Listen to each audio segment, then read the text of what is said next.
السلام عليكم ورحمة الله وبركاته. فيديو النهاردة فيديو جديد، أبناء الفنانين، وحبيت مين فيهم، بنت الفنان محمود الجندي الله يرحمه، ولا ابن الفنان ماجد الكدواني، ولا ابن حمادة هلال، ولا ابن الفنان أحمد عبد الوارث الله يرحمه. يا ترى عرفتهم وكنت عارف ان هم أبناء الفنانين الوجوه الجديدة اللي بتمثل، ولا ما كنتش عارف؟ وقول لنا مين حبيتهم اكتر، يعني البنات ولا الشباب، ومين تمثيله عجبك؟ اللهم صل وسلم وبارك على سيدنا محمد عليه افضل الصلاة والسلام. اتمنى الفيديوهات تكون بتعجبكم وتعملوا اشتراك للقناة ولايك، اهم حاجة اللايك، تعملوا لايك بيرفع الفيديو جدا جدا. لو عايزين ترفعوا تيتا اعملوا لايك.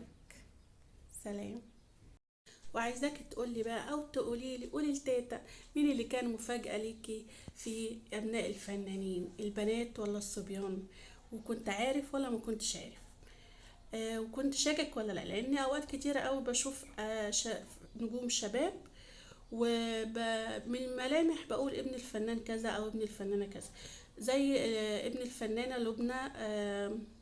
لبنى ونوس فنانة جميلة، وابنها فنان شاب جان جميل جدا. يعني 100% انت هتكون اتفاجئت بيه. وتوقعت صح ولا لا؟ انما الباقي، وبنت الفنان محمود الجندي برضو، انما الباقي هم معروفين ان هم ابناء. فاذا عجبكم الفيديو زي ما قلت لكم اعملوا لايك، عشان اللايك اهم حاجة. مع السلامة.